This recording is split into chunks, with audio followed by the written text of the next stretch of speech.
নবীর মাধ্যমে জানা গেছে, ব্যাখ্যার মাধ্যমে, হাদিসের ব্যাখ্যার মাধ্যমে জানা গেছে। এগুলো তওবা ইস্তেগফার বেশি বেশি পাঠ করা, এইগুলো আল্লাহ তাবারক ওয়া তাআলা তওবার ফজিলত সম্পর্কে রাসূল যেরকম বলছেন, আল্লাহ তাবারক ওয়া তাআলা তওবা ইস্তেগফার সম্পর্কে বলছেন। আল্লাহ তাআলা বলেন, ইন তাজতানিবু কাবাইরা মা তুনহাউনা আনহু, তোমাদেরকে যে সমস্ত নিষেধাজ্ঞা দেওয়া হয়েছে কবিরা গুনাহ থেকে, এই কবিরা গুনাহ থেকে যখন বেঁচে থাকবে, তোমাদের ছোট ছোট গুনাহগুলোকে, যেগুলো কবিরা গুনাহ, এগুলো মাফ করে দেব।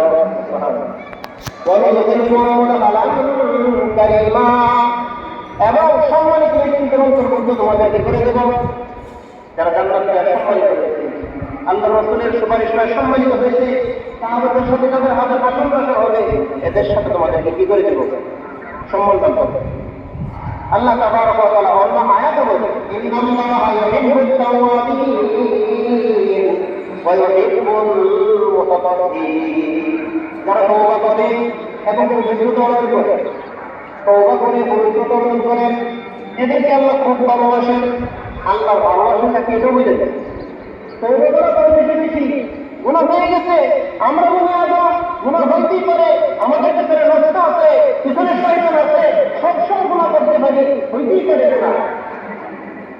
গুনাহ গুনাহ বোঝা মাথায় হইয়া বসে থাকা, এটা দূষণ। গুনাহ হবে 100বার আল্লাহর কাছে চেষ্টা দিব, আল্লাহর কাছে না 100বার নামাজ পড়বো আল্লাহর কাছে, আচ্ছা বলবো আল্লাহুম্মা ইন্নী যালামতু নাফসি আল্লাহ বলে দিচ্ছি তওবা করে আল্লাহ করে দেবে, আমার মুখের উপর জোর করতে বলতে হবে, আল্লাহ খুব পছন্দ করে। আর পবিত্রতা অনেক যুবক ভাই আছে, পবিত্রতা হয়, অনেক যুবক ভাই আছে যারা প্যান্ট করে নামাজের কাজ দিলে বলে প্যান্ট নষ্ট নামাজ করতে পারবে, তারা এসব করে জেলা করে ব্যবহার করে, কবরের শাস্তি হবে। রাসূল আগাম বলে দিয়েছে, রোগীর বলে দিয়েছে, কবরে কিছু ব্যক্তিদের শাস্তি ত্বরান্বিত হয়, এর মধ্যে থেকে ওই সমস্ত ব্যক্তিদের শাস্তি কবরে আগেই দেওয়া শুরু হয়ে যায় যারা পেশাবের কোথা থেকে বেঁচে থাকে না।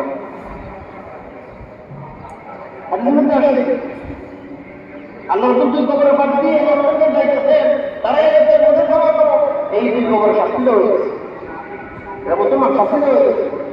আর তোমরা জানো এগুলো শাস্তি দেওয়া হয়েছে, একটু বিবর্তন আর পেশা করে পেশার উপর যেখানে নিশ্চিত রক্ত বইলে দিয়ে গেছে কবরের শাস্তি শুরু হয়ে গেছে। আমাদের যুবকরা এরা এটা থেকে অনেকেই সতর্ক চেষ্টা করবো যে কোনো হালতে তাই যদি মারা যায়, ভোট কখন আসে, মারা কখন আসবে গ্যারেন্টি নাই, সময় নাই, অনুমতি নিয়ে আসে না, নিজেদের কাছে অনুমতি নিয়ে আসতো, অন্য কোনো মানুষের কাছে অনুমতি নিয়ে আসে না, অনুমতির প্রয়োজন হয় না। তুমি নামাজ অবস্থায় যদি মারা যাও, তোমার গোসল বড় অবস্থায় যদি মারা যাও, তোমার কাপড়টা মাথা শরীরটা মাথা অবস্থায় যদি মারা যাও, কি হালত হবে? তুমি তো অপবিত্র, কি হালত হবে? পেশাবের ফুটা থেকে না বাঁচার কারণে যদি কবরে মরার পরে যে শাস্তি শুরু হয়ে যায়, তাহলে জানাবাতের গোসল হবে।